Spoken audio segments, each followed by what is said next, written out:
Let's all go to the lobby. Let's all go to the lobby.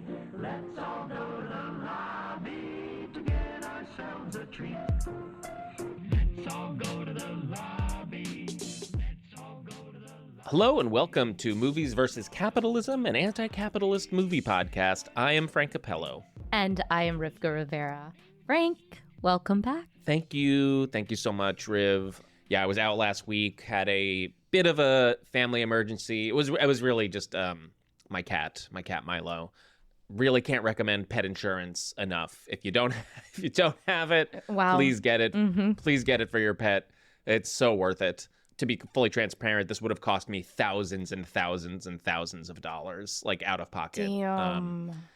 But I was out, so thank you and our friend Jesse Conweiler for stepping in and hosting the intro last week. I really enjoyed your guys' conversation, so thank you. Thanks. Absolutely. Well, we're glad you're back and that right now things are good with Milo. Yeah, he's good. He's good as of right now, but we'll see, and that's just life. That's Yeah. just life. I mean, not to laugh, but, well, good segue because we want to talk about comedy, but That's true. So I recently watched a stand-up comedy special, a comic that I really love a lot. His name is Gary Gulman. If you've never heard of him, he's I believe he's Gen X. He's been around for a long time, but is only now in the last few years starting to get sort of the recognition that he deserves. He's beloved by other comics. And his new special, I believe it's on Mac, is called Born on Third Base, and it's basically a lot of his material is about how he grew up pretty poor and working class. I would describe it as a populist stand-up special, and he's one of the few straight white male Gen X comics that has continued to get better and better. So I highly recommend it to anyone who likes humor about why billionaires deserve to get their heads chopped off. That's the kind that's the kind of comedy that he's doing. He released another special a few years ago about his struggle with depression, which called The Great Depression, which I did actually see that one. really helped me out a lot when I was really dealing with a lot of my issues with depression. So he's just a really thoughtful, sweet comic, and I was just so glad to see him take this turn and be like, you know what, I'm gonna make my whole special about how much rich people suck. So yeah, Gary Gulman, Born on Third Base, highly recommend it. Ooh, I can't wait to check it out. I definitely saw The Great Depression and remember enjoying that. Great title. Yeah, he's really great. And it was a nice contrast because I think right around the same time, Dave Chappelle's latest Netflix special was released a few weeks ago, I think at this point, and he made the news again by once again having to just go in on making fun of trans people. Wah, wah. His favorite source of comedy these days. And it's just such a bummer. It's a bummer to see someone like Chappelle, who I used to love so much, kind of turn into this reactionary, really sort of just anti-trans activist in his comedy. But then I'm heartened to see someone like Gary Gulman, who has not been massively famous, now evolve into an even more thoughtful comic that is actually critiquing the conditions that we are living in today from the vantage point of the people, from the vantage point of working class. So I think it's so important, and we don't get a lot of that, especially in more established comedians who, once they reach a certain echelon of success, then they become in a different class. Let's get into it. That was a bummer is a kind way of saying it. It pisses me off, but I don't think that's a problem. I think it's a good thing. So I wanted to share, I think, my favorite commentary that was actually made me, I think, was the funniest thing to come out of Chappelle's most recent special was Trace Lissette's commentary on it. Have you seen this, her TikTok? I have not, no. So at this point, it's giving client. I don't know what doll hurt Dave Chappelle. I really don't. But it's giving disgruntled client. It's giving angry trick. It's giving he wanted to kiss on the mouth, and she was like, no, I don't do that. I upcharge for that. If you want to do that, you got to give me XYZ. And he was like, oh, no, ma'am. And his ego was bruised, honey, so he went on a rampage. It's giving angry trick. Am I lying? Dolls, am I lying? It's giving angry trick. Oh my God, who goes on to make three comedy specials about the dolls because you can't take? So for context, for anyone who doesn't know, this is Dave Chappelle's third Netflix special in which, as you mentioned, he makes an extensive amount of transphobic jokes. The first, I think, was The Closer in 2021, and there was actually a massive backlash or what was perceived to be a backlash. There was a lot of organizations spoke out, GLAAD, National Black Justice Coalition.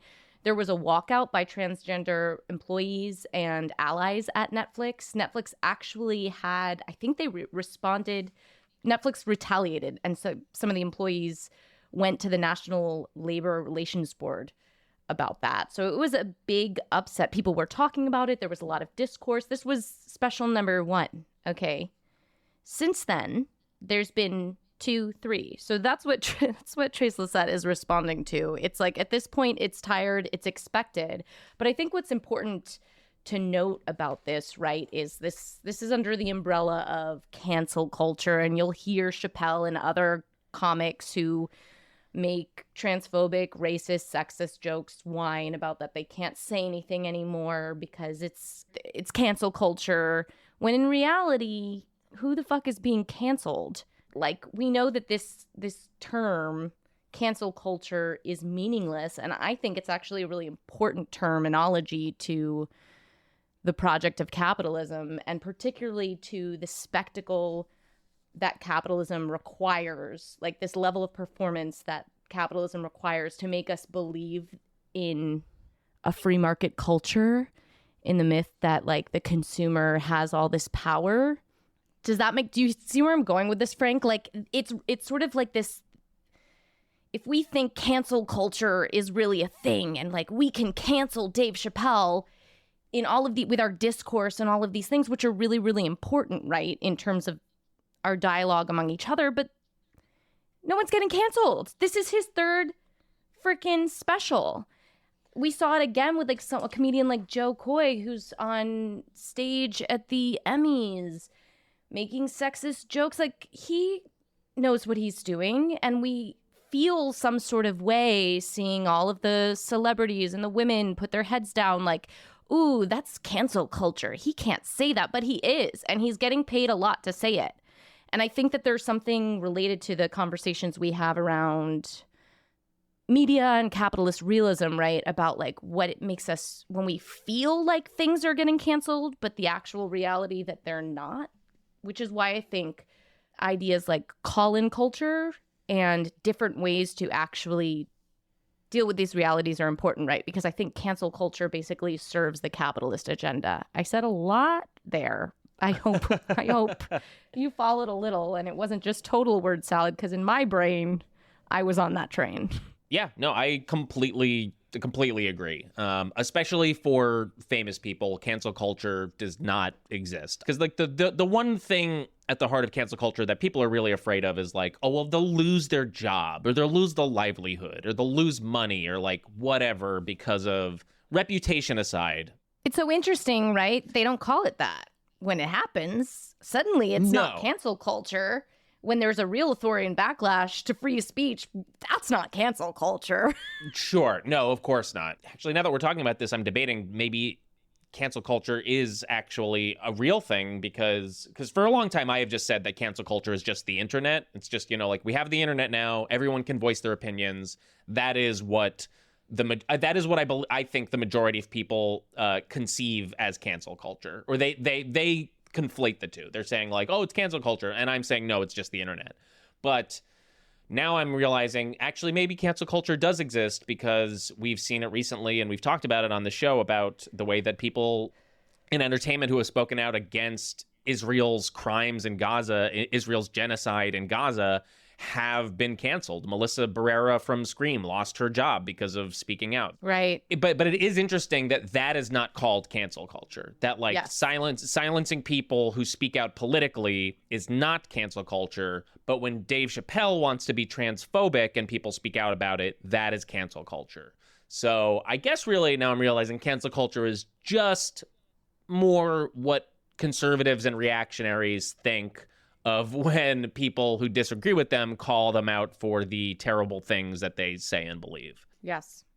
And I guess our role as, artists and the space of the imagination is to pay attention to those terms used and then think past them. So I love Adrienne Marie Brown's concept of call-in culture. I love exploring then. So what are the alternatives? What are the aspects of cancel culture that we are driven towards that are desirable? Well, it's like accountability, right? Accountability, exactly. And wanting to be heard and wanting to be able to be in dialogue. Like, I don't have an issue with, there's a lot of this stuff too, like with the comedians, like, you can't take a joke. Everyone's so sensitive these days. What the fuck is wrong with being sensitive? Like, I think that's a great quality. And I think but at the same time, like, I don't think being triggered is a bad thing.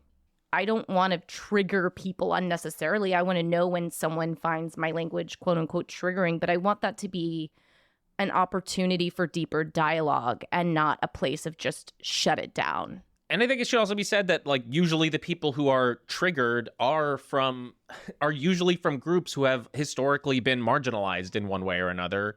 And now we are just reaching a point of social evolution, especially here in the US, where those groups are saying, hey, actually, the way that everyone's been talking and behaving for the last couple hundred years, we're not fucking cool with it anymore. I also think if you're being triggered the other way around, in some ways you could say Dave Chappelle is clearly very triggered by people's reaction to him, and he just shuts it down. And, there's like a power dynamic there. I'm just going to get on my mic and do whatever at you. I do think there's this opportunity, I also want to hold the value that I do really believe in everyone's ability to change. And I think it would be so powerful to watch him. It's so disappointing. 3 specials in with that much power of that mic. And I'm not expecting anything from him. And I've been learning more and more to kill my darlings, right? And trying really hard not to put people, especially not celebrities, on pedestals. But if there could be a change there, because he's deeply triggered. And again, I think it's an opportunity to call in and to investigate what about this is so upsetting. And the last thing that I'll say is that comedy has always been evolving and always been changing. And the last thing that I want to mention, because I think it's a really great resource to understand sort of this moment, there's this comedian historian. His name is Cliff Nestoroff. Cliff is spelled Kliph. And he just published a new book called Outrageous, A History of Showbiz and the Culture Wars. And I have been following Cliff for a long time. Basically, he's a comedy historian, and this book, he's been doing this work for a while, and this book is the summation of it, of tracking the history of comedy and showing how through pretty much every single era of comedy, there have been people who, as comedy has evolved, there have been people who have said, like, hey, don't do that kind of comedy anymore. Like, and he starts with, like, in the 1800s with minstrel shows, and once minstrel shows went out of fashion, and the people reacting to that, and vaudeville, and all of, like, the racist, sexist stuff that vaudeville would do. And when that started becoming out of fashion, people would say, like, hey, this is racist, and the vaudeville comedians were like, why are you canceling us? It's basically he's saying this debate around what can be said, what can't be said in comedy isn't a new thing. This isn't like something that just started 5 years ago. This is something that has been happening since the inception of, like, performed comedy itself. So it really pushes against this idea that, like, people are just too sensitive these days. It's like, no, just people are always changing, and sometimes certain forms of the comedy that you're doing, like, has to change with the times. Otherwise, it needs to die. So I just wanted to recommend that. Again, it's Cliff Nestoroff. The book is called Outrageous. I'm probably going to get it and read it soon, but I just wanted to recommend that for you and our audiences. Yeah, we could go on. I mean, this is a big, big topic.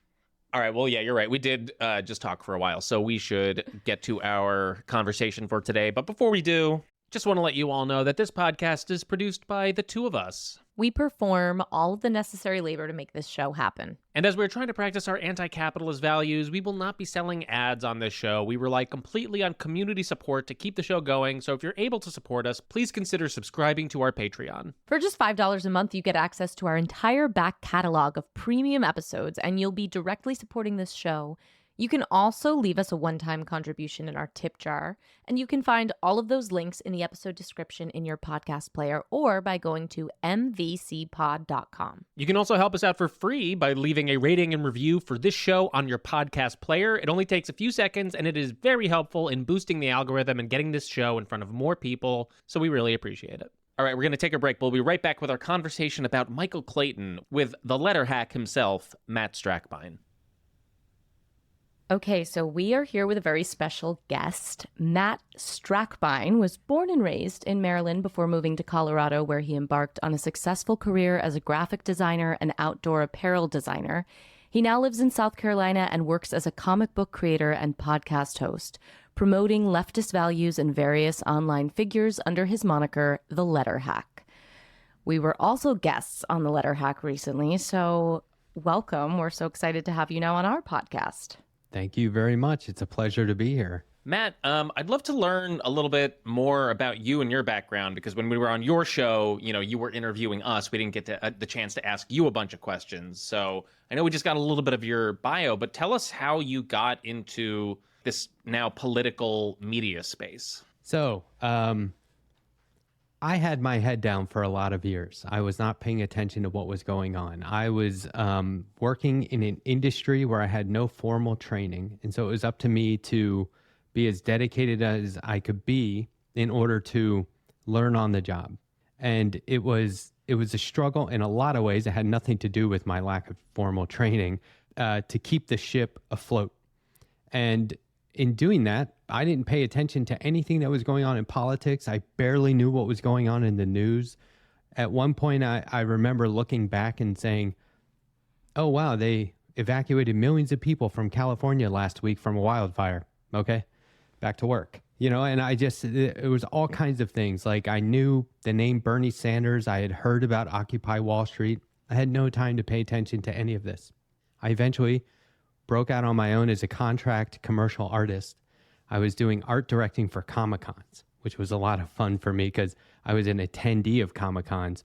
So working for them was like amazing. I was behind the scenes, like running into people like Lou Ferrigno, you know what I mean? And just random stuff like that. So it was very cool.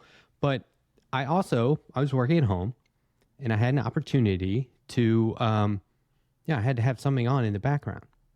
It was during the 2015 Republican primaries. And I was like, wow, this looks bad, right? Like this is going to be very bad for the country, or really, really bad for the country. And I had like casually been registered as Republican from like when I was 18, although I had been voting Democrat like as long as I was legally allowed to vote Democrat. And so, I started to put on podcasts and the internet and watch news and stuff like that. And I realized that there was this whole independent, viewer-supported online media space. And it was just coming about, right? There was like the Young Turks, the Majority Report, Democracy Now! With Amy Goodman. There were all these established groups, and they were growing in their own way as well. And so I started to listen to more and more of them. And I realized I could just be, I do warm-up drawings every day. I said, why don't I just draw these people and put it online? I had been on Twitter and social media at one point and realized, like, I'm just contributing to the vitriol. I'm not doing anything productive. I don't like this, being on Twitter. So I got off. And when I decided to start drawing people that I would, I'm sitting there watching their podcast all day, every day. And when I was drawing them, I would say, well, okay, I'll start up a new Twitter account and I'll just put this online. And I slowly started to like poach the audience of these shows. Mm-hmm. Their viewers became my followers on Twitter. And there was this cross-pollination going on where fans of one show were learning about other shows. And after about a year of doing this, I was like, I'm drawing like 60 independent online news figures.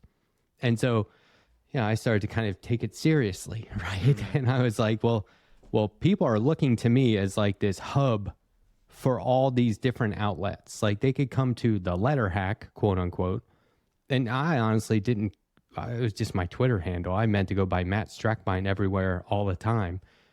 But they were calling me the letter hack, and they were calling my art a letter hack. They would say, oh, you got letter hacked? Meaning like somebody said one time, you're not on the left until the letter hack draws you. And I was like, well, I don't know about that, but You got verbed. I love that. right? So I'll take it serious.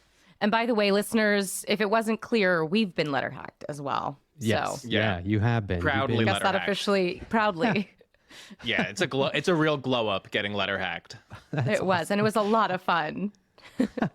Well, so that's basically the story. I mean, I started drawing people on my YouTube live, and then I came on camera and said, well, let me try and draw them and interview them. So I invited, I don't know, maybe 12 people to come on and be interviewed, thinking one or two will say yes, and they all said yes. And Wow.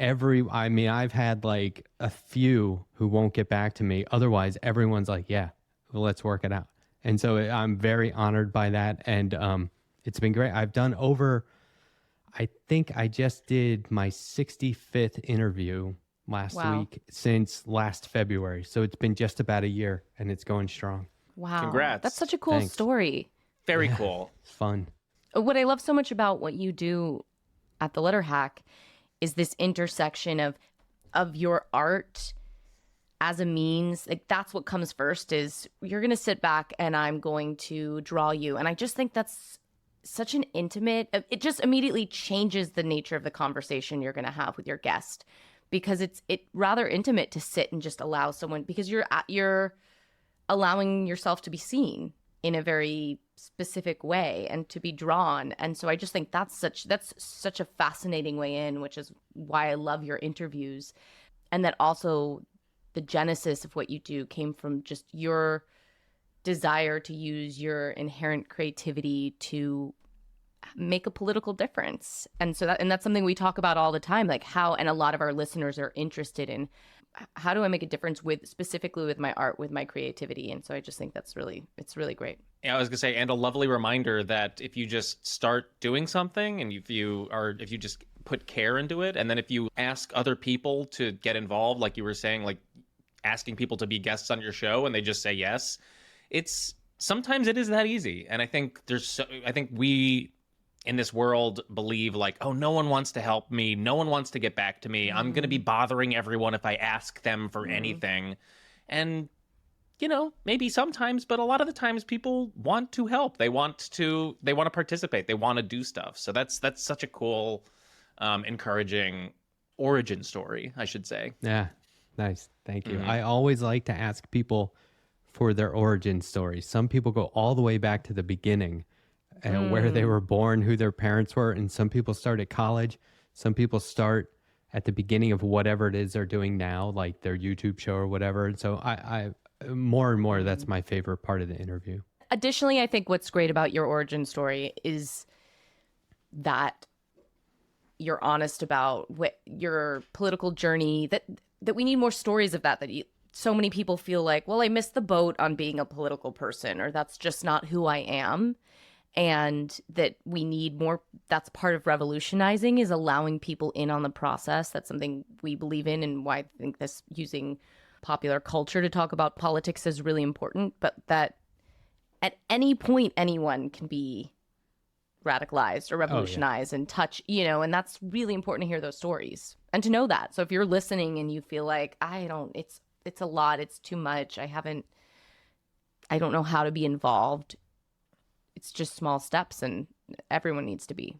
I mean, the movie we're talking about today, Segue, is a story about radicalization, you could say. Someone becoming radicalized late in their life, late in their career. Matt, you chose such a wonderful film for us to talk about today. You chose the 2007 movie Michael Clayton, written and directed by Tony Gilroy, starring George Clooney, Tilda Swinton, Tom Wilkinson, Sidney Pollack, and Merritt Weaver. The budget was $25 million, made about $93 million worldwide. If you've never seen it, this follows the story, and spoiler, by the way. And if you've never seen this movie, would maybe recommend pausing and going to watch it, because it's a good like espionage thriller. So Michael Clayton follows the story of Michael Clayton, played by George Clooney, the fixer for a high-end New York law firm. When the firm's top litigator, Arthur Eden, Tom Wilkinson, has a manic episode during a deposition while representing the chemical company U-North in a multi-billion-dollar class action lawsuit, the firm sends Michael Clayton to clean up Arthur's mess. We soon learn that Arthur has discovered U-North's unequivocal guilt in the case and is planning on exposing them, but his plan is cut short when U-North's in-house counsel, Karen Crowder, played by Tilda Swinton, sends 2 hitmen to kill him. After Arthur's death, Michael learns about Arthur's plan and finds himself caught between his own firm and Karen's murderous plan. Okay, so some historical context for the time that this film was released. It was released on October 5th, 2007. The United States is still mired in wars in both Iraq and Afghanistan. In January, Nancy Pelosi becomes the first female Speaker of the House of Representatives. Also in January, Steve Jobs introduces the first iPhone during a Macworld keynote addressed in San Francisco. In February, at the 79th Academy Awards, The Departed wins 4 Oscars, including Best Director and Best Picture. Also in February, Illinois Senator Barack Obama announces his candidacy for President of the United States. Ever heard of him? Ever heard of him? In April, 32 people are killed during a shooting at Virginia Tech, one of the deadliest mass shootings at the time. In July, the Dow Jones Industrial Average closes above 14,000 for the first time in history. In August, retail mortgage lender American Home Mortgage files bankruptcy, signaling the oncoming of the 2008 financial crisis. Other films released this year include There Will Be Blood and No Country for Old Men. And a carton of eggs is $2.70, a gallon of milk is $3.80, and a gallon of gas is $2.80. That is 2007. 2007. So Matt, first thing we ask our guest, why did you choose this movie for us to talk about? Well, I have 2 reasons why I chose this movie. One is, I'm a huge movie fan. And one of the things I love most about movies, books, comic books, is when they give you an ending, whether it's a twist or just new information, that cast the entire film in an all new light. So you could go back and watch it and get a completely different perspective on it. What's unique about this film is we're shown that they do that. They give you the second viewing in the movie, in the same movie. We're shown the end of the story right at the beginning. And then those scenes are repeated in a new context at the film's literal end. And so I really do appreciate when a movie gives you the chance to quickly put pieces together as it's happening. And then you go, oh, wow, I had a totally different take on this movie at the beginning. Now I see what was really going on. So I thought that was unique to this movie and kind of bold, because that beginning can be sort of misleading, but not in a bad way. So now the second reason, I first watched this movie at a very pivotal point in my career, my current career at the time. When I first saw the movie, I was in a corporate environment for the first and only time in my life. I had been working there for about a year. It was in the outdoor apparel industry. It was a very high-end ski brand that I was working for. And a year before I started, the company, they'd always been private for like 30-some years, and they had just gone public. But the financial crisis was hitting. The economy was tanking. There wasn't any snow in Europe that year, and sales were down, like profits were down like 30%. And this company had planned to buy and then quickly sell us for a profit, and then that would just go on and on and on. But they couldn't. And so they were doing layoffs, and they were doing all kinds of like remember in Office Space where they bring in the Bobs? Yes. Oh, yeah. Like we literally had that. We were calling these 2 guys the Bobs, and they were going around asking everyone, what day of the week are you busy? When are you busiest during the day? Are your coworkers busy? What do your coworkers get up to when they're not working? And it was just like horrible. So suddenly the entire industry is in a pitfall. There's layoffs at the job. People are jumping ship as well. People are quitting. And so somehow I ended up the last man standing. It was like, I had been on a team. I was a production artist, and I had been on a team of like 10 total people, and now it was just the lead designer and me and like a real skeleton crew of like merchandisers and product developers. And so you can imagine things are beginning to fall through the cracks very quickly. Sure. And so they would bring things to me that I had a little bit to do with, like we'll say, you know, downhill ski race suits, those one-piece race suits that skiers wear in the Olympics.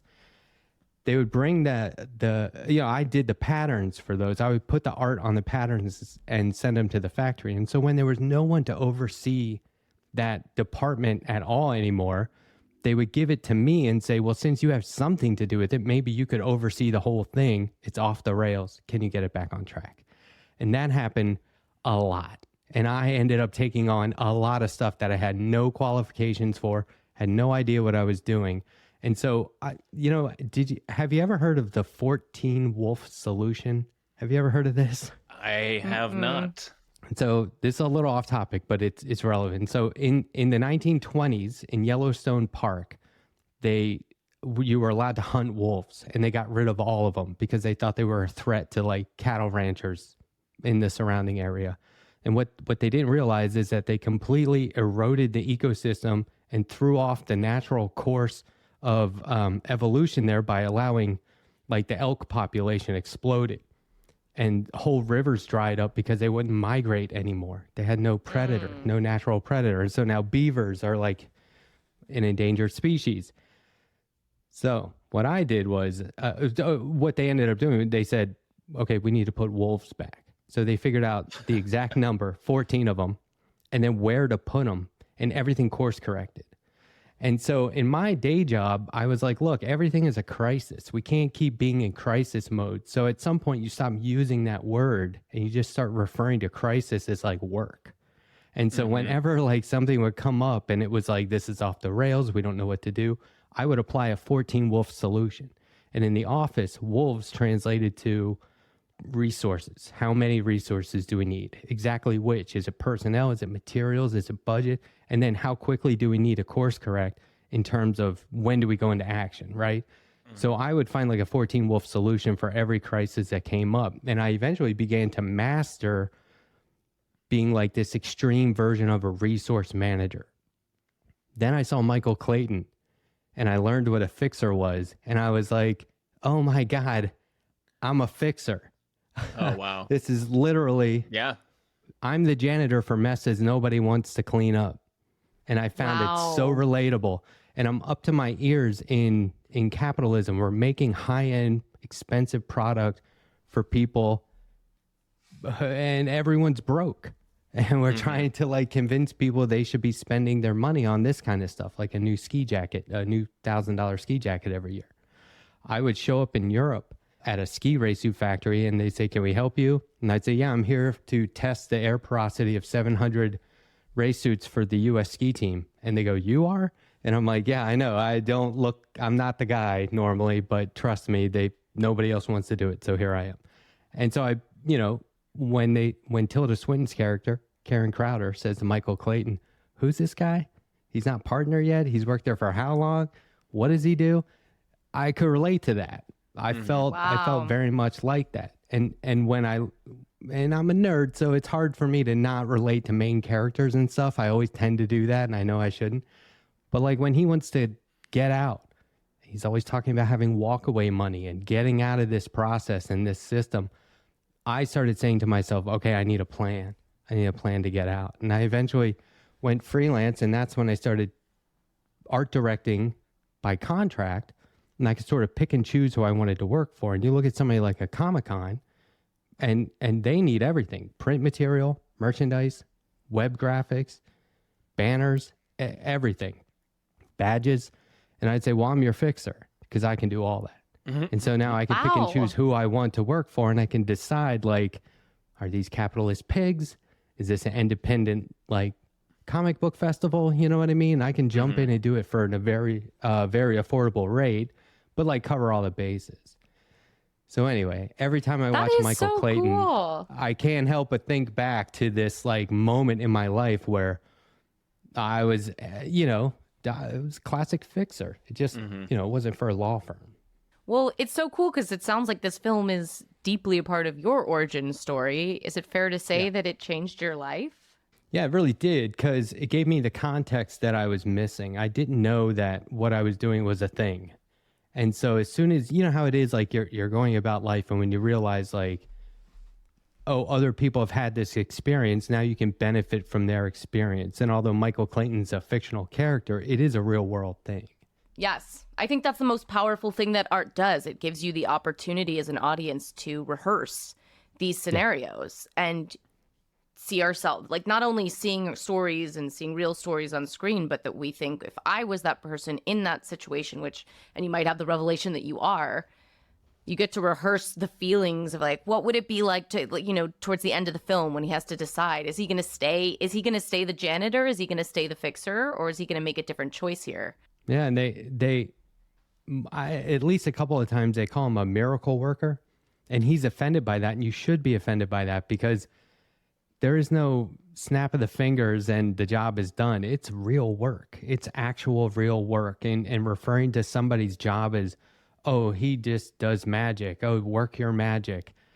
I get that you're just sort of being off the cuff and casual, but it's not accurate. And it could be offensive to somebody who's putting in. I mean, I worked every day in the office for like 2 years, and then I would go home and keep working. I was doing like 20-hour days sometimes.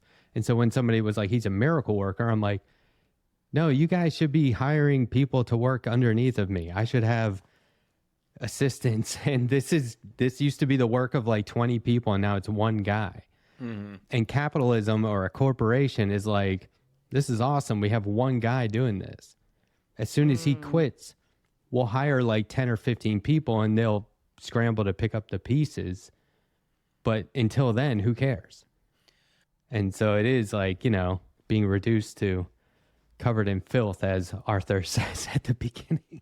Yes. And I think that miracle worker, we first hear that in kind of like in the second scene when Michael is called to one of his law firm's client's house because that client has just done a hit and run, just like hit someone, drove away back to his home in Westchester. Very, very wealthy guy.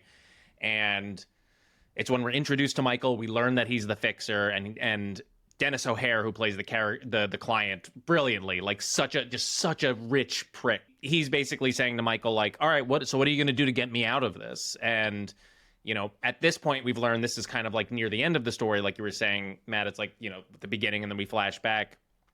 And when he calls Michael the miracle worker, and Michael says, no, I'm the janitor. I'm the one here to clean up your mess. And it's a brilliant introduction to the character, because we haven't learned like what he has gone through up until this point throughout the entirety of the film, which we're about to see. But you can see that him working within this system is just absolutely eating away at him. And the idea that this rich guy is like, hey, so what are you going to do to just get me out of potentially murdering someone?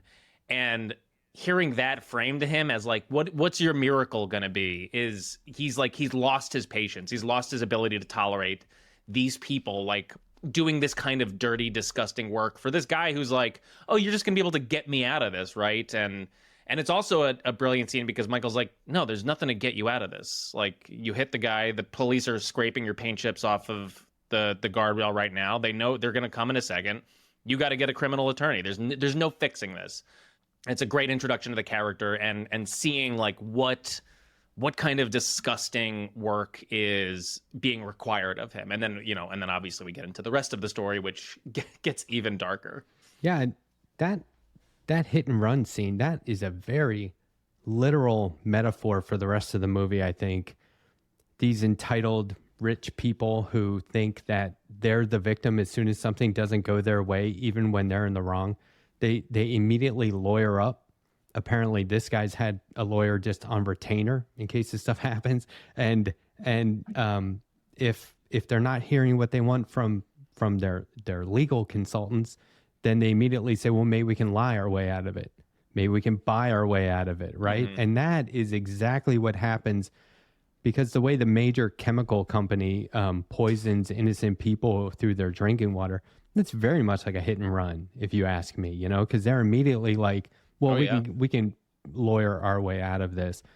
And I think what I like about what Tony Gilroy does here is he assumes that, like throughout the movie, he assumes that we get that bad stuff like this goes on, right? And that bad people get away with this stuff in a very legal way. They legally get out of trouble all the time, or suffer very minor consequences. You know, it's usually just a payout, right? They buy their way out of it again. And in the DVD commentary, Gilroy says it's a movie about what happens in the kitchen of the restaurant, not the dining room. And so, and to me, that's like, right, because we don't get a bunch of details about the lawsuit or the crime that's been committed. We get enough. Well, we get plenty. But instead, we see how it begins to affect people mentally and emotionally. And it's a very emotional film, right? And throughout the movie, everyone is giving Michael Clayton this real hard time for being like a degenerate gambler, even though he seems to not be gambling at the time, right? Like he's given that up for the time being. But they're always questioning like it's like a moral question, right? Like, why are you gambling away your money? That's bad. But they never question his morals for working for this law firm or doing this horrible stuff in the name of defending this evil corporation. And they really are set up like the evil bad guys. But I love that comment that it's about what happens in the kitchen of the restaurant and not the dining room. I thought that was really a cool way to put it. That's really fascinating. And it's interesting as well that let's say in Michael's kitchen, he's also someone who, because of he's the janitor, the fixer, he gets a lot of help fixing situations because of his relationship to the NYPD, because his brother is a detective. And I thought that was really interesting. Like you're saying, the morality of that, even though at the end of the day, I guess they sort of do the right thing and they help in that. There's just so much where you're like, there's just so much shit that's unfair all around that no one's playing by the rules in any of this and how it gets. And I think that's great for this lead. He's really an anti-hero. Like he sort of becomes a hero at the end, but the whole time you're like, this guy's not likable. He's a bad dad. Very bad dad. Yeah. Even with he's not good at fixing, which I love characters that are good at their job and can't do it for their life. It's like a classic thing. So he can't be the janitor for his own life. He can't keep the restaurant going. But yeah, I'm curious what your thoughts were on in terms of politically, like the painting of the police in this movie and that relationship. I couldn't tell if I was like, I'm just curious your thoughts. I thought that the ending, like, let's just skip to the ending. When the cops come in and arrest the bad guys. Yeah. I didn't find that very believable. I find that less believable as life goes on. She, Karen Crowder essentially, admits to murder. She says, like, I'll pay you off so that, we can get out of this. And they've got all that on tape. So they have evidence. So yeah, they'd make a move. But if there were a sequel to Michael Clayton 2, it would start off with them not being in jail, right? And like they've bought their way or lawyered their way out of it. But ultimately, I think that because what Michael Clayton was originally a defense lawyer, is that what it was? A defense attorney before he was the fixer, and he comes from a family of cops. He worked as an assistant DA. That was it. His dad was a cop, and I think it's like his brother now is the detective. So he'd worked as an assistant DA, then goes to work for this firm and was on their litigation team for a few years before at some point someone realized like, oh, hey, you're actually better at doing the dirty work. Yeah, so I don't think his upbringing in a family of cops did anything to guide him toward like a morally upright career choice.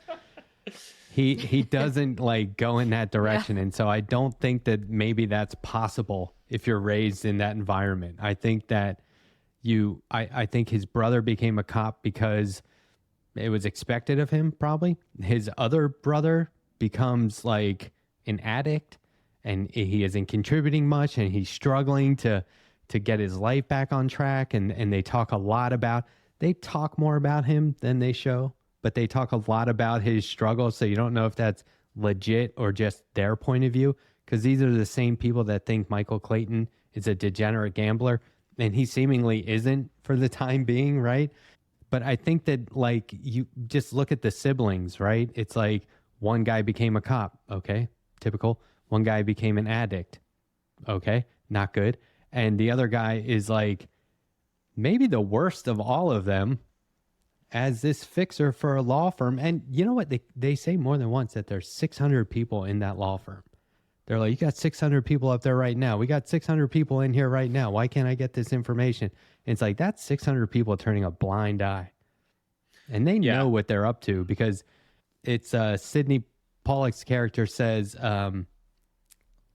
you know, you've been here 15 years. I got to tell you how we pay the rent now. You know, he's like, this thing is smell bad from the beginning. Like, we know this is bad. We know we're not doing, but look at the billable hours, right? He's like, we're making millions here. Like, they toast champagne with Arthur at one point because of the amount of billable hours. And so it's like, you don't even care to wrap it up on behalf of your client, much less the actual victims, because you're just banking. And that's the thing, is like, everyone's turning a blind eye. There's real victims here. It's a class action lawsuit. A lot of people have been killed. They barely talk about it. They talk more about the fact that this high-end law firm, or a high-priced law firm, is in the middle of their own merger. And they're getting a buyout, right? And they're going to make money off the fact that they make money off the fact that this company did something bad. And wait a minute, people died. Do we not care about that? But no, when Michael Clayton decides it's time to do the right thing because of his own regret, and probably the death of his friend was a catalyst to that, then the cops step in and say, okay, let's make a move. Now, and that's more like, because if they don't, people will be like, well, what do you do? Right? Yeah. What are you guys doing? Because it's that old line that Arthur says at the beginning. That monologue is just filled with gold. When he says, you know, he's like, I'm not the enemy here. And he goes, and who are you? And that's not even from that monologue. That's from later in the film. But that's how good his dialogue is you just can't help but recall it. Yeah, it's a very clean ending with, you know, them, like the sting operation, them getting Tilda and Don Jeffries. It felt like a very Tony Gilroy screenwriting, like, perfect little let's tie a bow on it. Because in my opinion, one thing that he does so well is, for me, this is the thing that's shown through the most. I mean, there are some incredible performances, but like the structure of this screenplay is so well constructed, and just like knowing where every character is coming from, knowing all of the different pressures being put on Michael at any given time, from between like owing money to the loan shark and needing to ask for a contract from his law firm, and, you know, and then all of the moral and ethical stuff that's going on with this U North investigation, or this U North lawsuit. In rewatching it, I do love this movie. I haven't seen it in a few years. In watching it this time, my big takeaway was like, this is a story about, you know, the toll that this system takes on people, and how it's just eating away at everybody, and how everybody is compromising something about their beliefs or their morals or their ethics. And it's from everyone. It's clearly on Michael. You know, he's not a gambling addict because he's happy. He's not a bad father because he's happy. Like, this doing this kind of work is clearly taking this toll on him. You know, Arthur has a full-on manic breakdown, but even, I forget the character's name, but the guy who works for the loan shark, you know, when he finally is able to pay him off, and I think the guy says, like, you know, no bad blood between us, right, Michael? And he's like, nope, you're just doing your job. They're friendly, which is, it's such an interesting choice. It's like the guy who's showing up a few times in the movie is like, hey, you know, if you don't get this money, like, that's what's scary. This guy's gonna kill you. And they have like a really nice rapport. And Michael's like, oh, okay. But at the end, he's like, you're just doing your job. And it really highlighted, especially in the way that Arthur's dialogue is written, just how unnatural this system is in making us do this, or making these characters do this kind of work, and the natural recoiling of the body and pushing against this, in the way that Arthur's talking about, like, you know, the poison that he's been ingesting, and how he's had like this new rebirth, and he's covered, you know, like all of this like animalistic imagery You know, there are shots of Tilda Swinton after she's ordered the hit on Michael just sweating in the bathroom and having like a full-on panic attack. And it's just so many different points in this movie. It shows like the physical, natural reaction to working within such an unethical, immoral, and unnatural system. And that's something I thought was really beautiful in watching it this time around.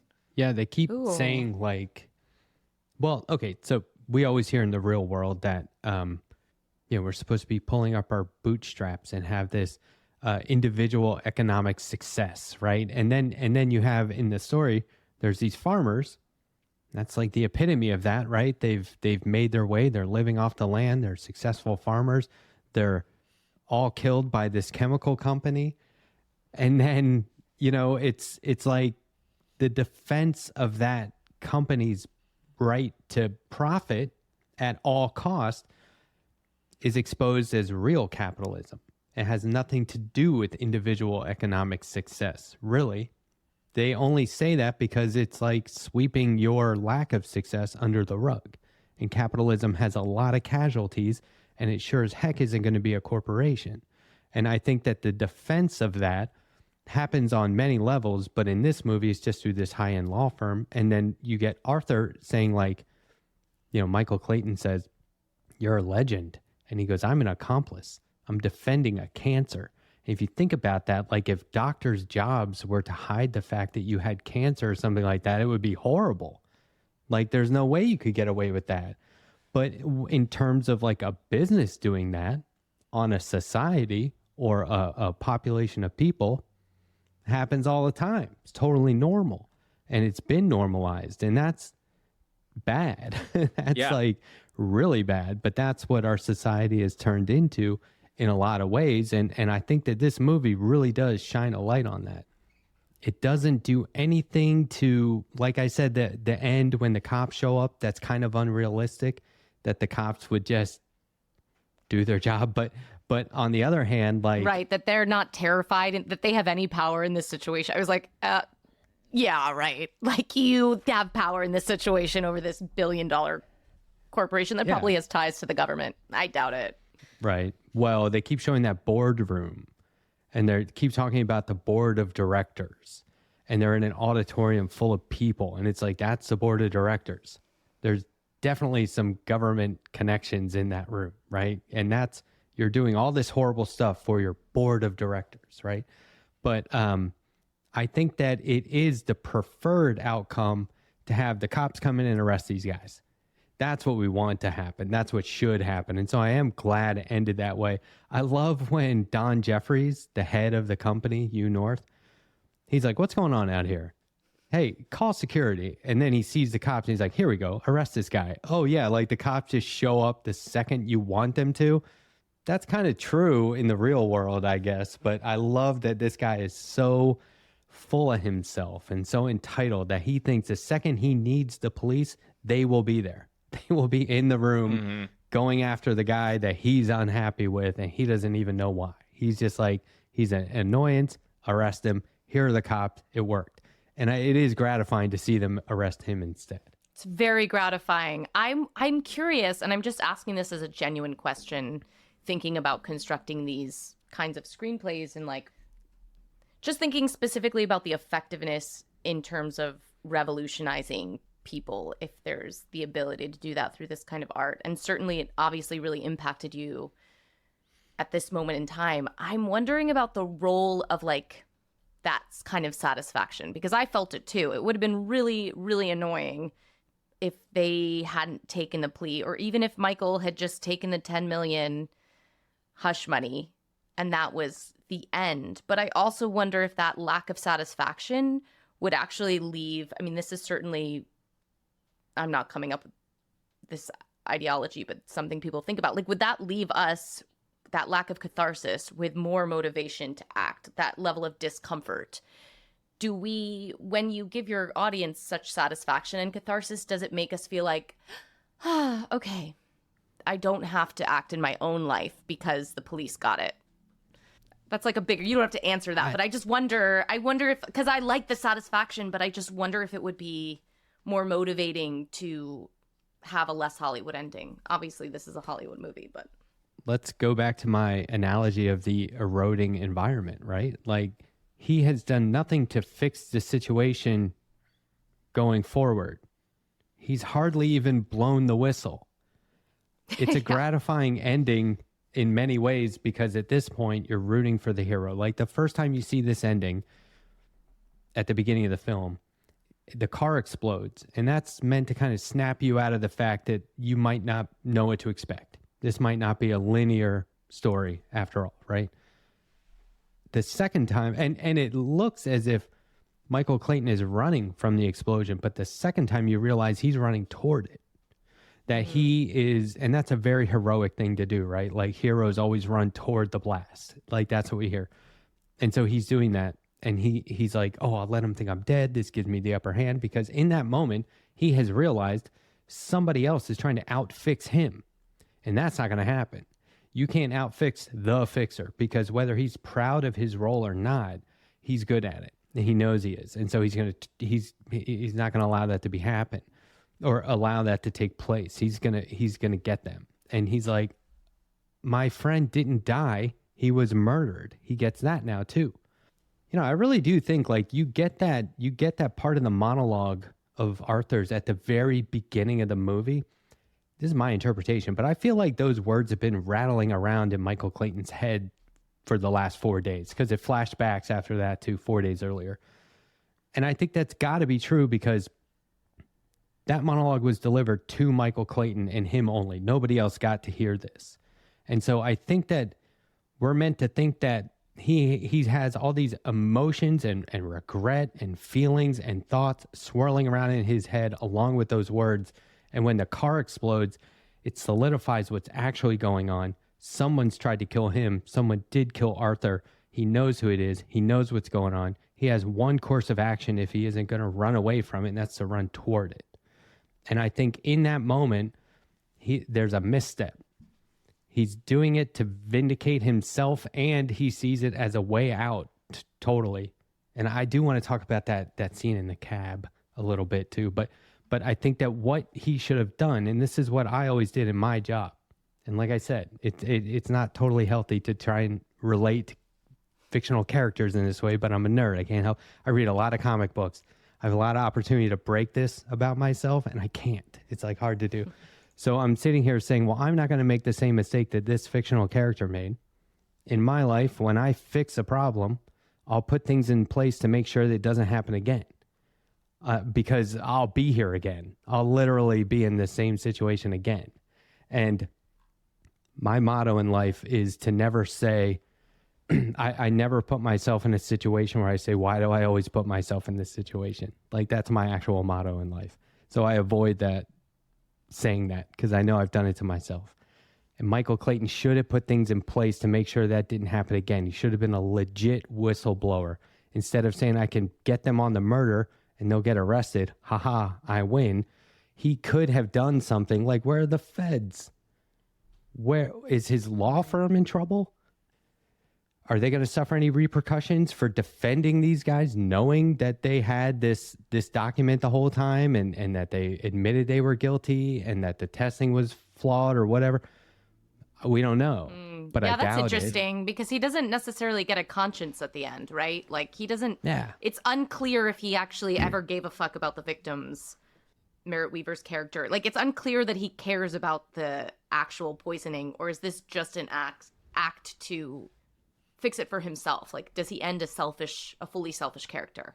And fix it for his brother, because Gilroy has added the plot choice and the added pressure of he asks his brother at some point to give him something that he can like break into Tom Wilkinson's apartment, and then he gets the cops get called on him, so he's putting his brother's job and pension in jeopardy. It kind of like threads the needle of like, oh well, he has to help his brother out by doing this sting operation. Otherwise, like he could put his brother's entire pension and livelihood at risk. But that's so interesting that you guys are talking about it this way, because I really read this story as like, how do you turn someone who does some of the dirtiest work around? Like what would it require to basically radicalize someone? Michael being like the fixer for this like dirty law firm. And then, Arthur is sort of the evangelist that kind of starts him on his journey. It's a very, like we're saying, it's a very clean ending, but I really appreciate it because for me, I like stories about like, how do you turn someone who's completely unsympathetic and ostensibly a terrible person around? Like, how do you change that person's mind? And I think this story, for me, this story does it logically, where I'm like, oh yeah, I could see how living through these events could turn someone like Michael around from being like, I'm going to be this fixer, to no, this is all completely evil and completely inhumane and completely corrupt, and I'm no longer going to be a part of it anymore. I also think it's so interesting with Arthur.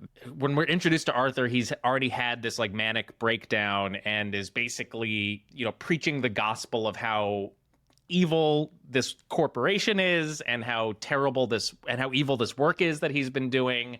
And it kind of feels like that thing when someone becomes radicalized for the first time, where they're like, I need to tell everybody about how fucking crazy all of this shit is. Like, have you guys learned about this system called capitalism and what it does to us? Like, I need to tell everybody. And then the reaction that is usually met with by, like people in your lives or whatever. Like I remember when I first was getting like radicalized and talking about this stuff more openly, and like would hear things from friends or family that are like, whoa, Frank, you're like really serious about this whole, like, the world isn't doing very well stuff right now. Yes. It seems like you're really taking this stuff seriously, really worked up about this whole climate change thing. So yeah, I thought that felt true to me in the way that everybody was writing Arthur's character off in the movie. Is just like, oh, he's just manic. He's just having an episode. Yeah, I almost wish there wasn't this history of his mental illness, even though it's in the story and it's interesting because you're not sure. But I do love that it's written in. He seems very sane, and I love the scene between him and Michael Clayton where Michael's like, I can't remember exactly what he says, but he's essentially like, I can get you taken in to an institution. Like, I can get you taken if I need to. And he sort of snaps into this moment of the brilliant lawyer that we've been hearing he is. And he totally gives him the rundown of how that's not going to happen. So he's you're like, this is a person who could still give a brilliant argument in court if he wanted to. He doesn't want to anymore. He doesn't want to play with these rules, and it is coming across as quote unquote insane, but he seems very sane and grounded in a lot. It's just the insanity that will happen when you realize you're living, you wake up to your own sanity and recognize the world around you is insane. You are going to behave, and it will make you sick and wild and crazy in a certain sense. And I loved that part. And Tom Wilkinson, one of his fucking best performances. He's unbelievable in this movie. Yeah, it's as soon as, like, Michael Clayton's whole job is to get Arthur under control, keep him from ruining everything that they've been working for, sedate him, get him back on task. He says, I'm tired of telling people that this is the cost of being a genius, right? And he knows he's a genius, and they go, well, who do we have around here that could do that? And he's like, Arthur could do it. That's why we have him around here. And it really is, once again, like, maintain profit at all cost. This guy is suffering. This guy needs professional help. We could get that for him easily. They could make it, I don't know, part of his benefits package probably, but they don't. They just want to use him up until he's not there, until he's gone. And then they're like, oh, we'll have a little wake for him at the bar and we'll all toast him and that'll be that. And then we can't even stay. We got to go back to work. It's like, it's this horrible thing. And Sidney Pollack says at the wake, he says, like, I knew Arthur for 30 years, 30 good years, and so awful I can't even say it. And Michael says, yeah, we caught a lucky break. He's dead now. Yeah. Yeah, exactly. And how awful that is. Yeah. Yeah, and there are some, I like that you mentioned that it felt real, because there was another moment to me that felt very real. Like we said, the law firm's undergoing this whole buyout, this merger. And the employees, like Michael Clayton's assistant, is very panicky about it. And she keeps saying, like, you know what's going on with the merger? They said the boss was out to lunch, but then we hear he's in London. What's going on? Is this happening? What's happening? And that's how it is. Like, I don't know if you guys have experience with this, but I was in a company that changed owners multiple times. And every single time the employees, the people who are there every single day, the people who they keep referring to as we're just a big family, which is such garbage. They're the ones in the dark. They're the ones that are like, oh no, I'm about to be a casualty of this thing. I'm about to be redundant. I'm about to be unnecessary. Whereas when I woke up this morning, I was dedicated to this place, right? And so that happened a couple of times in the movie, and I felt like that was very sincere. Like that writing to me felt like it was from personal experience. Yeah. I mean, that resonates so much now where I've been observing how much as a freelancer and an artist, you sort of take that part of the deal is like nothing's ever going to be quote unquote stable. But now the myth of stability in any kind of with all the layoffs in any kind of corporate state, that the myth of stability under capitalism, it's just an illusion. Like it's actually none of it's stable. It can't be, because then you couldn't keep growing and growing and shedding those people who are not helping you profit, and nothing's stable. If Michael Clayton is an anti-hero in this, then I think his redemption arc is like an anti-redemption arc, and it's not clean. You know what I mean? It's just enough for him to stop doing what he's doing, which is probably step one, right? Like just stop being associated with this law firm, get out, right? They're probably going to sue you now or whatever, but who cares? You're out. Maybe not, because there's legal consequences for the client. Who knows? But anyway, he's done. And there's this moment at the end where he gets in the cab and he's like, just give me $50. That's the director driving the cab, by the way. That's Tony Gilroy. Oh, wow. He has one line. He goes, what are we doing here? And he's like, here's 50. Just give me 50. Just drive. That moment to me is like a bookend to the monologue at the beginning, where Arthur says he exited a building and he's walking toward the car, but he doesn't get there. He stops in traffic and has this massive hallucination about what he thinks is a rebirth, but becomes something completely different. And so I thought that at the end here, this is Michael Clayton reenacting that, because if it was true that those words were swirling around in his mind at the beginning, that dialogue from his friend who he now knows is murdered, and who in that same moment refers to Michael Clayton as the secret hero. He's like, of course they sent you. Who else? The secret hero. That kind of clues you into the fact that he is going to do something mildly heroic by the end, right? Maybe he's not like this overt hero, but he's a secret hero. So he's reenacting that part of the monologue from the beginning where he's exited a building now, and that maybe he can undergo some sort of transformation or rebirth. And I don't know if the cab is supposed to represent returning to the womb, literally, but there is this sort of like warmth and safety. You know how people, when you're in a car, you feel like you're in a bubble? And if you're in a cab in New York and there's all this stuff going on around you, you're still just inside the cab by yourself. It's just you and the cabbie, and you're just driving around. And I think that maybe, I don't know if Phoenix rising from the ashes is accurate here, but I think that he doesn't know where he's going to be let out. And this is me probably just doing headcanon and over-interpreting things for myself, because I've seen the movie too many times. But if you don't know where you're going to be let out of the cab, then the future is kind of open, right? Yeah. And so that to me was like, oh, that they made a point of saying at the beginning, I left the building, I was walking to my car, I didn't get there. And now Michael Clayton does do that, but what does he do? It was just his goal to make it to the car, whereas Arthur didn't. And so he wanted to reenact that, and it does make for sort of a bookend if you look at it that way for the whole movie. And then he's just driving around. And I think that it takes a great actor to just kind of sit there and not look like an idiot. Like, he looked super cool just sitting in the back of the cab. Like, that's like a real George Clooney moment for me. Like, that's memorable, where he's just sitting there kind of looking around outside the window. I thought that was like incredibly well done, because I mean, you guys are the actors. You tell me, is that easy to do? Just sitting there acting like you're not acting? No, that's usually, at least for me, that's usually some of the hardest acting that you have to do, is just like, just be, and like pretend like nothing is going on. But I totally agree with you, Matt. I take that ending as, yes, it echoes the monologue from the beginning, and it's the first time that he's just allowing himself to be with himself. and there's no external pressures. There's no external or internal pressures, and he has no need to be anywhere or do anything or fill any kind of a hole that is inside of him. You know, the one time he thinks that, like, when he thinks he's done with the job and like Arthur's dead and he gets his bonus check and whatever, the first thing he does is go back to the card tables. And in this scenario, he's actually like cleansed of this whole thing, and all he wants and all he needs is to just be present and be by himself and have that unknowable future, the unknowing of where he's going to get off next. So it feels like, even though it's in a cabin in New York City, it feels like a return to a more natural state for Michael. And that kind of like, again, reinforces for me like this, the natural versus the unnatural.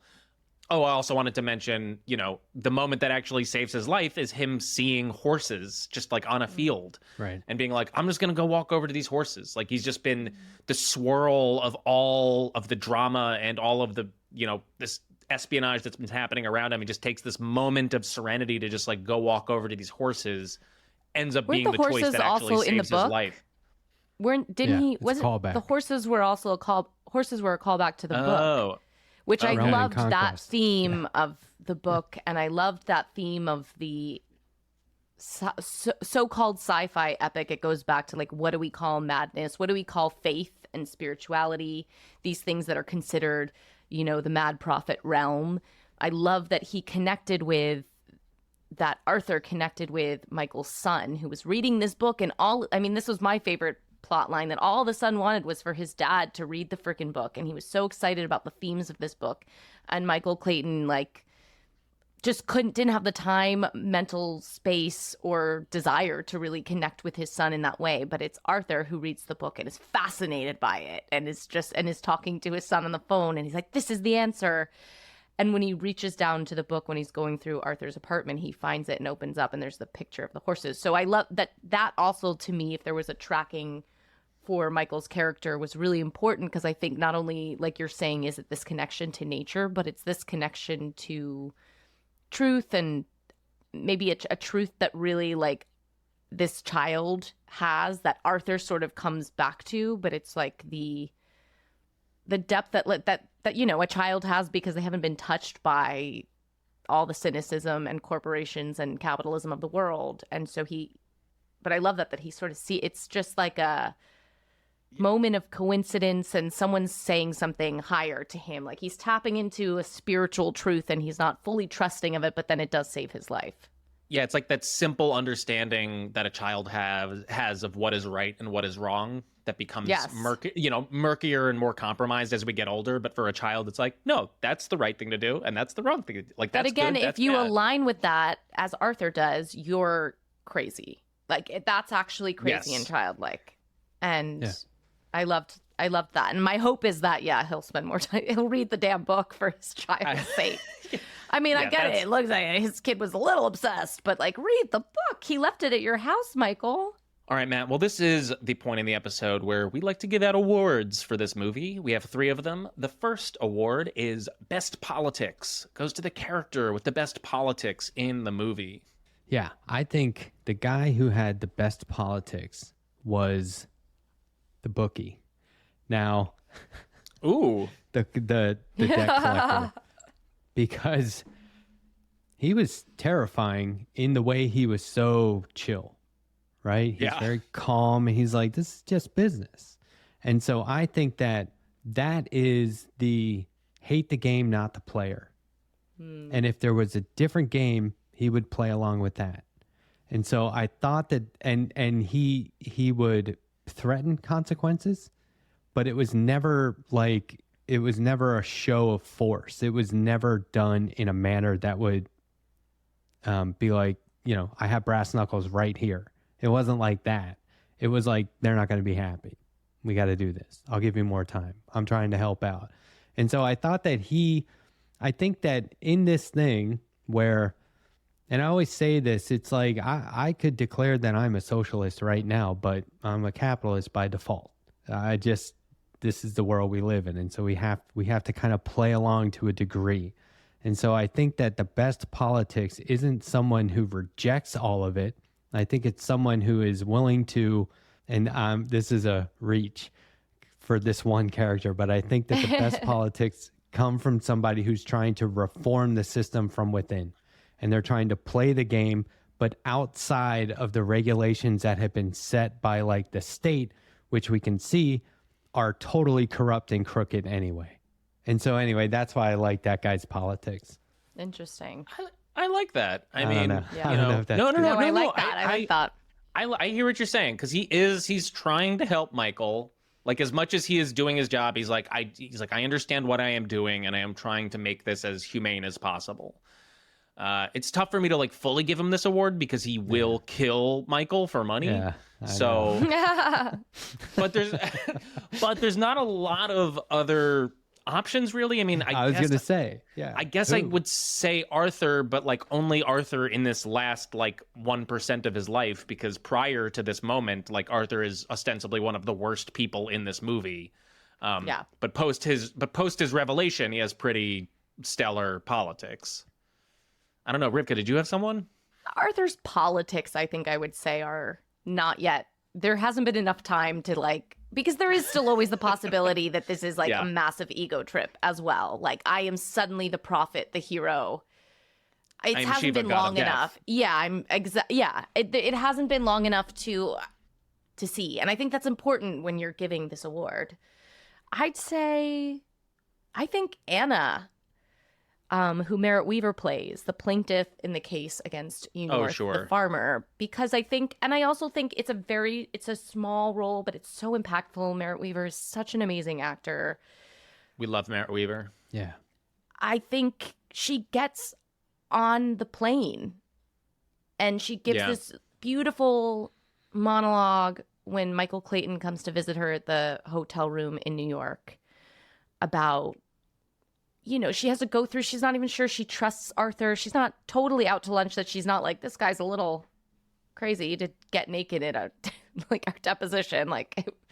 But she's so brave, and just, she is one of those few people not in the kitchen who we get the rough sense of, like, the people who are really being victimized by this whole system. And she, to me, that's the courage and the bravery of a real whistleblower. Like, if there's anyone in here who's really the whistleblower, it's her. She has the most to lose. She's so disposable that they just don't even, it's that she's so young and has never been out of Wisconsin and just gets on this plane to New York to be an accomplice in a long truth. Yeah. So I'm even talking myself into it further. It's Anna. I think you're right.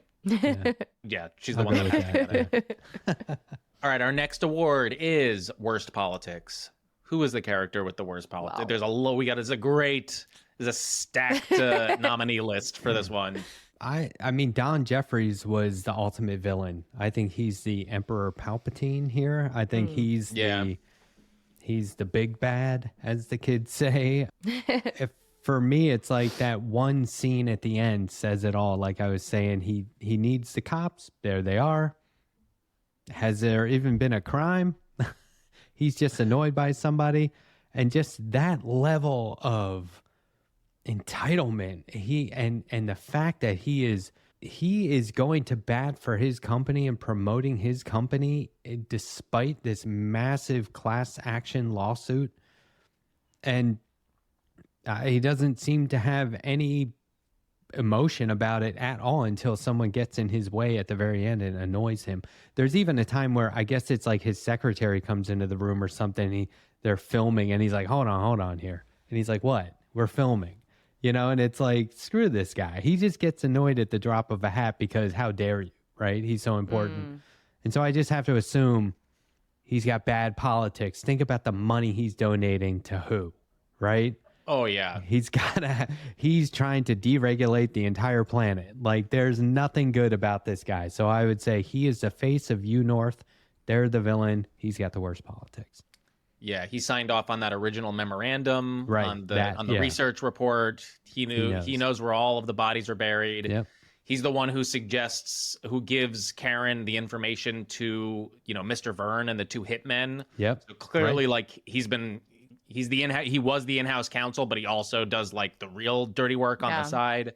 Yeah, Yeah, he's I not think- sweating. He's not having any of that Right. natural response that you're mentioning, Frank, which is really interesting. I think Karen's relationship with Dawn is really interesting. It's so well written. It's very subtle, but the way in which in that interview that they're giving, she sort of has this looking up to him like, Daddy gave me the job and permission. And there's like so much detail there and not a lot of time spent on it. But Tilda Swinton imbues her performance with so much nuance. It's really profound to watch. Another unbelievable performance in this movie. She won. This was nominated for 7 Academy Awards, I believe, and Tilda Swinton won for this She's performance. fucking phenomenal in this. Yeah. And also, like, it's never spoken, but you can feel in her performance the pressure that she feels as like a woman in this very male-dominated world, and everything that she's willing to compromise. And, you know, we get the sense that this is like a person who has just worked so hard to prove herself. And the fact that she has to like now push herself over this new like ethical moral edge to get the job done. She would be like my second place for worst politics, because she does order the hit on Arthur and Michael, and which is another one of my favorite scenes, the scene with her and the hitman where she can't actually articulate what she wants. It's like one of those things where she like cannot verbalize it. Like it's like her body is like refusing her to actually say the words aloud because she knows how wrong it is. I mean, it's played for laughs, but I think it felt very true in that moment. All right. So our last award goes to Best Supporting or Spin-off Character, the character that we either wish we could see a movie about, wish this movie was about, or would love to see a spin-off movie about. Yeah, that's a good one. I go right to Henry. Oh, Michael's son? Yeah, I think that because if you see that, if you look at Michael Clayton as being a product of his environment and his upbringing, then what's Henry? Because he's gotten a chance to see the good and the bad, and he has tools to work with, and he's already embraced this sense of right and wrong. And like you said, that gets muddy as you get older, but he's already been exposed to that. He's seen that, and so there's this one scene where, this is why I'm kind of leaning this way. There's this one scene where Michael Clayton's dropping him off at school, and he says, "Go teach these people something." And I think that's such like a lame thing to say to a kid. Like, don't make him delusional at that young of an age. He's not going to teach him. He's there to learn. You know what I mean? And it's like, oh, because he's your son, he's the smartest person in the room all the time. I just hated that.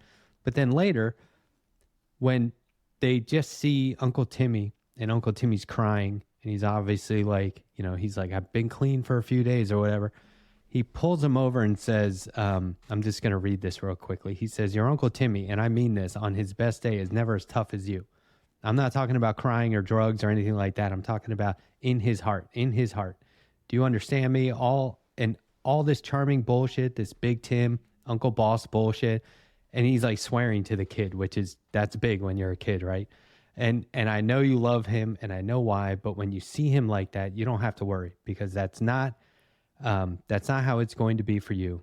You're not going to be one of these people who goes through life wondering why shit keeps falling out of the sky around them. I know that. I know it, okay? I see it every time I look at you. I see it right now. I don't know where you got it from, but you got it, okay? So I think there's very good things in store for Henry. He's the purest character in the whole thing, right? And I think that if there were a spin-off about him, whether it was like, you know, a series, a mini series, I like when they do 3 90-minute episodes, like the BBC does 3 90-minute episodes. I think if you did 3 90 minutes on Henry Clayton, it would be very rewarding. I think he's probably some sort of a fictional writer and also an activist. Yeah, or he could be that. like a public defender, or Maybe. you know, like an environmental lawyer, or he becomes like a cop and is like a Boy Scout, wants to clean up the department or something. I was just like so taken this watch by Sidney Pollack's performance as Marty Bach, one of the partners at the law firm. I don't really have anything for him. I just want to like watch more of Sidney Pollack playing that kind of just like, oh God, like I gotta go through this shit. So I would like watch a movie about like what immediately happens after the events of this movie to Marty Bach in his law firm, and just like watching him deal with the fallout. And maybe he has some sort of, you know, like radicalization, redemption arc. But sadly, Sidney Pollack is no longer with us, so I know that It would that's be impossible. It'd be Marty Well, Bach not with in AI. London. Yeah, not with That's- AI. And you're this right. was, I think this was like his second to last movie. But yeah, wouldn't it be cool if they sent him to London? And Yeah. because of the merger, and then it's like Marty Bach in London. I don't know. That might be cool.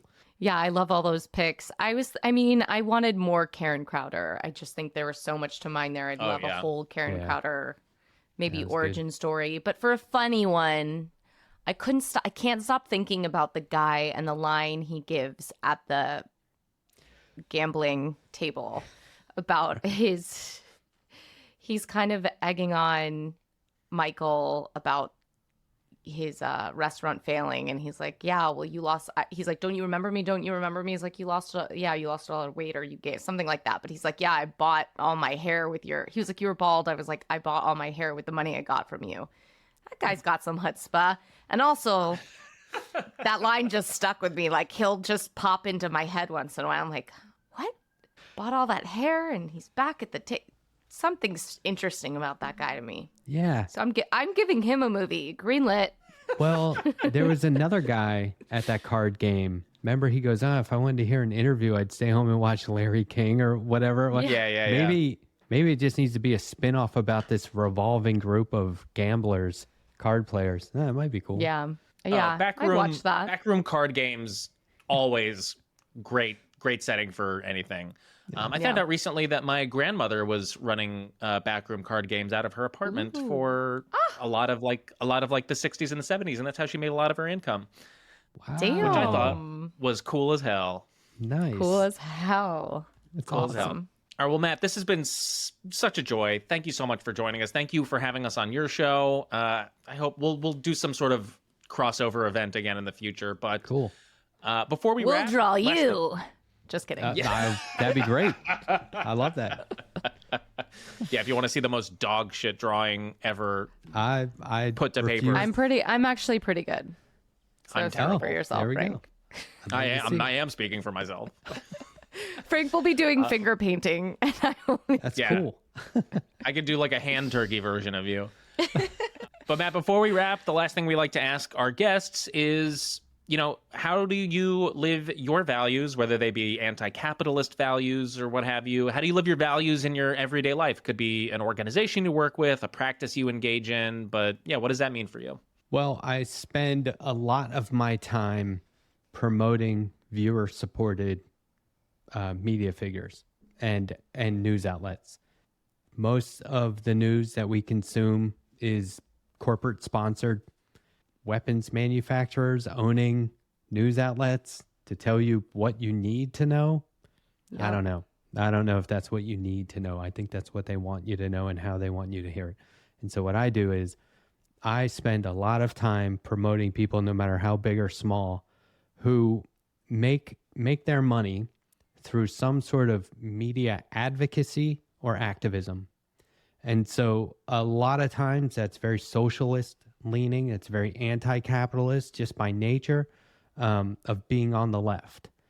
And if you look at politics these days, you can almost relate every negative aspect of our society and politics and government back to money and capitalism, right? If you wanted to, you could draw those parallels all day long and connect those dots all day long. And so what I do is I make it my point to, even with people with larger platforms than me already, I want to be just another person contributing to their success. And so by promoting them and platforming them, whether I co-sign their beliefs verbatim or not, I want people to know that they have alternatives to what is basically corporate sponsored media and propaganda of the state.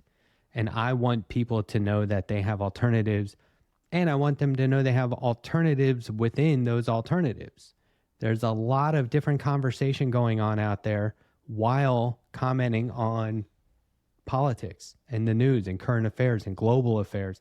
And that conversation is valuable to how people are now able to digest what is being commented on, the actual news stories. And that's not something that you always genuinely get. A lot of news pundits are politicians. I don't know if we can believe them or not. You know what I mean? Probably not. Yeah. I don't choose to. And so that's one way that I live my life, trying to give voice to people who are very grassroots in how they comment on and deliver today's news. That's awesome. It's awesome. So important. Thank you so much for coming on. Yeah, we really appreciate it. Oh, yeah, this was awesome. I mean, anytime you want to talk about movies, we don't even have to record it. We can just talk about it if you would just call me. Cool. I'll call you in about like 20 minutes. Okay. Thank you all so much for listening. Make sure to follow us on Instagram and TikTok. And if you want to support this show and get access to our premium episodes, you can go to MVC Pod to find all of that information. For next week's movie, we'll be watching Tim Robbins' 1999 film about the Federal Theater Project, Cradle Will Rock, with MVC All-Star Harvey K. Thank you all. Bye.